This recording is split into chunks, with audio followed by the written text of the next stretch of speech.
Айыл чарба министринин өзү келбегендиги бул комитетти сыйлабагандан же чындап эле депутаттардын баркы кетти, эч ким топ атпай калды.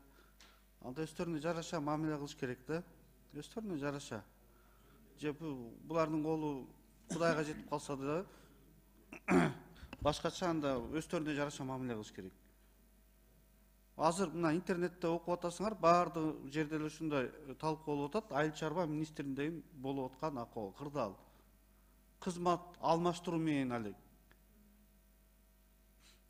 Өмүрүн айыл чарбага арнаган адистердин баарын чабып атышат отуруп алып. Интернеттен алган маалымат. Группалашын алып келип атат, курсташын алып келип атат, жердешин алып келип атат. Анда буларга деле өздөрүнө жараша мамиле кылыш керек. Нурбек Кариевич. Тогот болсо, кереги жок болсо, жогорку кеңеште эмне келет? Келбей эле койсун, өздөрүн тиргилигин кылып алсын, ошол жерде частный лавочка кылып алышып, каалаганда реформа кылышсын. Мындай мамиле болбойт да. Интернетте бир жакшы сөз жазылган жок азыр.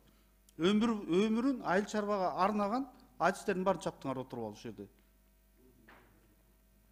Макул реформага ал адамдардын тиешеси жок. Ал адамдар тоскоолдук эмес да.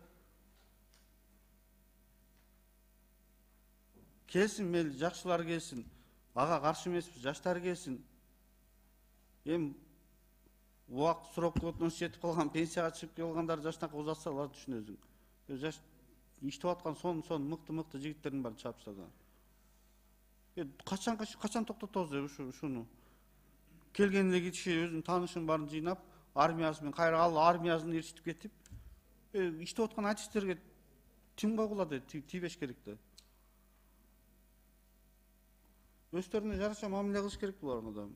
Ал мына 6 гана боюнча Жаныбек Калканович, сизди да билебиз, сиз дагы мен билгенден 10 жыл болду окшойт, ушу айыл чарбада келип атасыз. 10 жылдан бери ошо чынында ачуусун дагы угуп атасыз, таттуусун дагы угуп атасыз, баарына чыдап келаткан адис катары, ошо тармакты жакшы түшүнгөн катары да. Мынагу 6 гананы 5 ананы үрдүш туура айтты чындап элечи. Анча көп акча коротпой эле чындап эле ошол жердеги керек болсо жайда жайлап отурган малчыларга берсең дагы отун кылып кыркып алышат да. Көп акча кереги жок. Отун кылып жагып, сүтү да бышат, куруту да кайнайт, тамагы да бышат, 6 ганаң да жок болот да.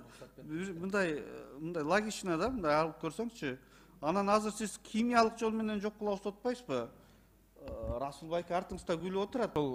Жоготуу боюнча биз ошол өзүбүздүн жасаган ошо эксперименттерди айтып атам да мен. Аны мисалы көп жерлерде академия наукада каршы болуп атат химиялык жол менен өткөн. Бирок однако кээ бир учурларда ушу Гарландекс менен ошол Америкада жана башка жактарда өзлөрү мына обработка жасашыптыр. Ошондойлор бар экен да.